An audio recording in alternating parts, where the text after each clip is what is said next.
Have you ever looked at your team and just felt like it's pure chaos? I mean, you've got amazing, talented people, but the results are all over the place.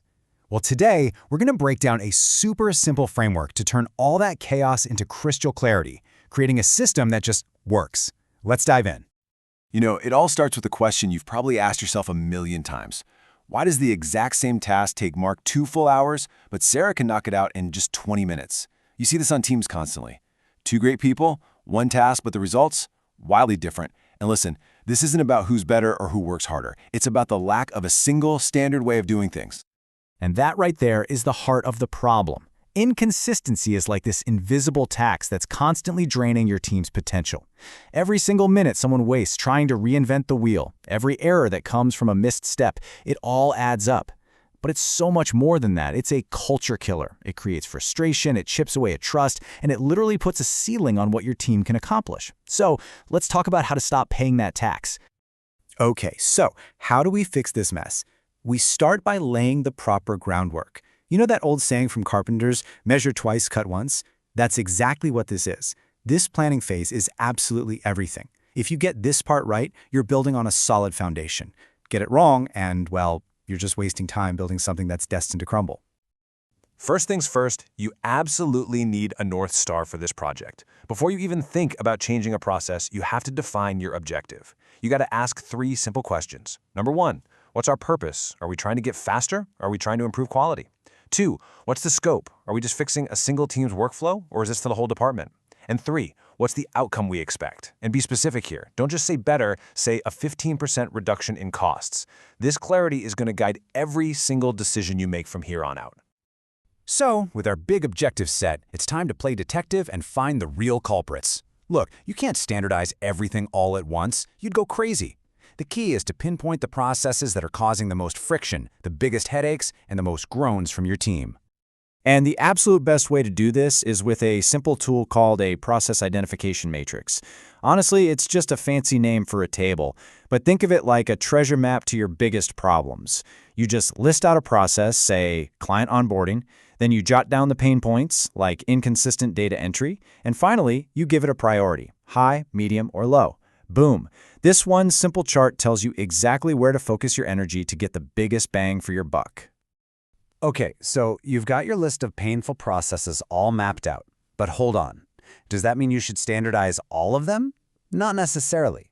We need a way to filter this list down to the ones that are actually right for this kind of project, the ones that'll give us the best return on our effort. First, you've got to look for repeatability.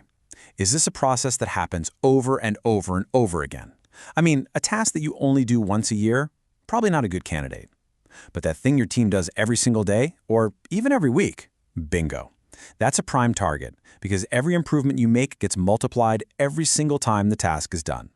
Next up, is it measurable? Because here's the thing. If you can't measure it, you can't improve it. You have to be able to track its performance with what we call KPIs, or key performance indicators. And don't let the jargon scare you. These are just simple metrics, like how many hours does onboarding take, or how many errors are in the monthly report. These numbers are how you're going to prove, without a doubt, that your new standardized process is actually working. And finally, think about its potential for automation. Does the process involve a ton of boring, repetitive, rule-based tasks? You know, like copying and pasting data from one place to another? If the answer is yes, it's an amazing candidate, because standardizing it now makes it so much easier to hand off to software later. You're basically future-proofing your own efficiency. All right, the planning is done. We know our big goal, and we've picked the perfect process to tackle. Now we get to the fun part. We move into the action phase. It's time to create the actual blueprint for success. The main goal here is to create what we call a single source of truth. That means no more guessing, no more "I thought we did it this way." We do this by documenting everything. A formal standard operating procedure, or SOP, a really clear visual workflow or checklist, and a definite list of the tools you're supposed to use. From now on, if anyone has a question, there is one and only one place to find the right answer. You know, any great plan just breaks a huge project down into small, manageable steps. So here's our 4-step plan. 1. Assign a clear owner, one person who's ultimately responsible for making this happen. 2. Build your team, and make sure you involve the people who will actually be using the new process. Their input is gold. 3. Set a realistic timeline. And 4, secure the resources. Get the people, the budget, or the software you need to get the job done right. So, you've built the plan, you've documented the process, you're done, right? Nope, not even close. Now comes what is honestly the hardest part of this whole thing, making it stick.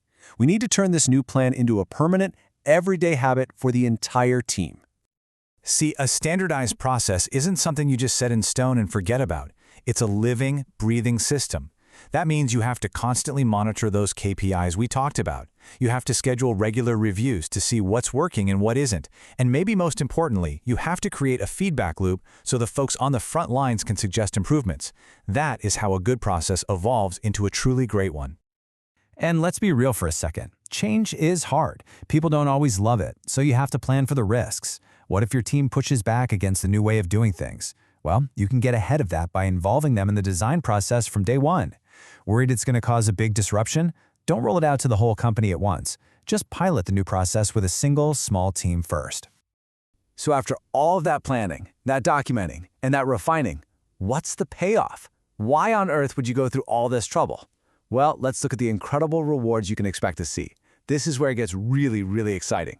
First and foremost, you are going to see a huge, and I mean huge, leap in efficiency.